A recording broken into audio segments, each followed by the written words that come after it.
የአስመራው ስርዓት የአፍሪካ ቀንድ ስጋት ነው ሲል የኤርትራ የለውጥ ኃይል እንቅስቃሴ ግንባር የኢትዮጵያ ኮማንድ አስተባባሪ ወጣት ዳዊት ይብራ ገለጸ። በቀይ ባህር ጉዳይ ላይ ኢትዮጵያና ኤርትራ የጋራ አጀንዳ ያላቸው ሀገራት በመሆናቸው ለጋራ ተጠቃሚነት በአብሮነት መስራት ይጠበቅባቸዋል ብሏል። የትግራይ ሕዝብ ጽምዶ በሚል የተዋቀረውን የጥፋት ኃይል ቡድን ማውገዝ እንዳለበትም ነው የገለጸው። አልጋነሽ ተካ ተጨማሪ አላት። የአስመራው አምባገነን መዋቅር በአፍሪካ ቀንድ ሰላምና መረጋጋት ላይ ስጋት ለመፍጠር መፍጨርጨሩን ቀጥሎበታል።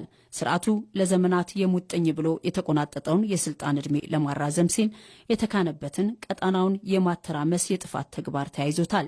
ይህ የጥፋት ድርጊት ግን ዛሬ የተጀመረ አዲስ ክስተት አይደለም።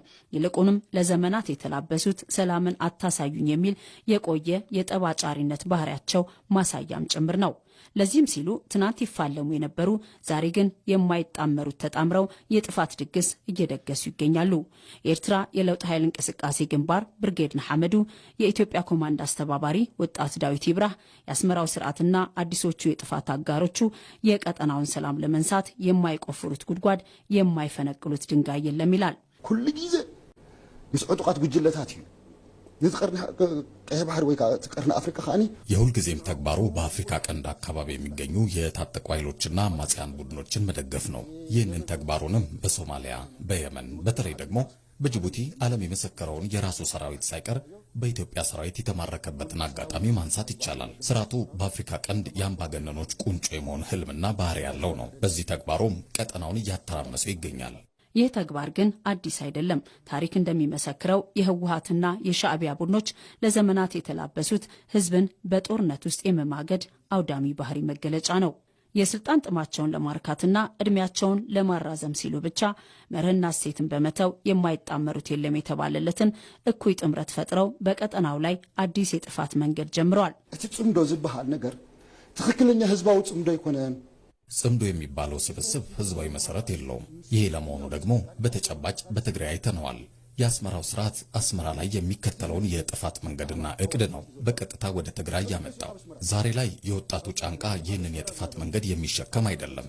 በተለይ ደግሞ የትግራይ ህዝብ ከንግግር የዘለለ ራሱ የኖረበትና እያየው ያለው ተግባር ነው። ስለሆነም ወጣቱ ትናንት አብሮት ከጎኑ ከተሰለፈው ህዝብ ጋር ነው በጋራ ሊቆም የሚገባው። ጥምረቱም ትብብሩም ከህዝቡ ጋር ሊሆን ይገባል። ዋስትናው ህዝቡ ስለሆነ ቀይ ባህር ለአፍሪካ ቀንድ ሀገራት በሙሉ የጋራ በረከትና የተስፋ በር መሆኑን በመካድ ይህንን ታሪካዊና የተፈጥሮ ሀብት በጋራ አልምቶ ለመቋደስ የቀጠናው ሀገራት ትብብር እንዳይኖራቸው የመነጠል ስራው ሌላው የዚህ እኩይ ጥምረት ሴራ ነው።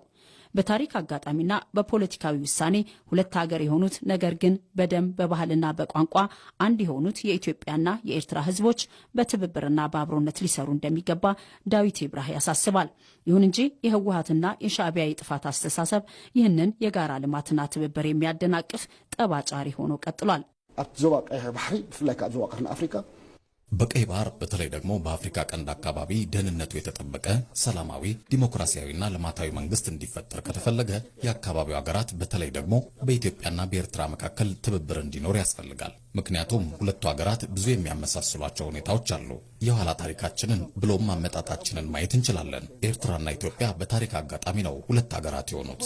ይሁን እንጂ በቀይ ባህር ጉዳይ ላይ የጋራ አጀንዳ አላቸው። ለጋራ ተጠቃሚነቱ በጋራና በትብብርም ነው መስራት የሚገባቸው። ይህንን እውነታ ወደ ህብረተሰቡ ማውረድና ማስረጽ የሚያስፈልገው ኤርትራ በጸጥታ በኢኮኖሚና በልማት ያደገች ሀገር እንድትሆን ከኢትዮጵያና በአካባቢው ከሚገኙ ሌሎች ሀገራት ጋር ተቀራርባ መስራት ይኖርባታል። ይሁን እንጂ ሻዕቢያ ይህንን ትብብር አይፈልገውም። በቅርቡ ጽምዶ በሚል የጥፋት ኃይሎች ስብስብ የተጀመረው እንቅስቃሴ ዓላማው ሌላ ሳይሆን ቀጠናውን ማተራመስና የህዝብን ሰላም ማደፍረስ ሲሆን ይህ የህዝብ ውክልና የሌለው የስልጣን ርዝራዦች ስብስብ የፖለቲካ ዕድሜ ለማራዘም ሲል የትግራይን ህዝብ እንደገና ለጦርነትና ለጥፋት ለመማገድ ነጋሪት መጎሰሙን ቀጥሏል። የዚህ አውዳሚ ሴራ ቀዳሚ ሰለባና የጥፋቱ ገፈት ቀማሽ የሆነው የትግራይ ህዝብ ይህንን የህወሓትና የሻዕቢያን እኩይ ስብስብና የጦርነት ጥሪ አበክሮ ሊያወግዘውና ሊኮንነው ይገባል። የኤርትራ የለውጥ ኃይል እንቅስቃሴ ግንባር ብርጌድ ንሓመዱ፣ የኢትዮጵያ ኮማንድ አስተባባሪ ወጣት ዳዊት ይብራህ እንደሚለው የህወሓትና የሻዕቢያ ቡድኖች የሰላምን ጠልነት ጠባይ በቃ በማለት የቀጠናውን ሰላምና ህልውና አስተማማኝ ማድረግ ያስፈልጋል።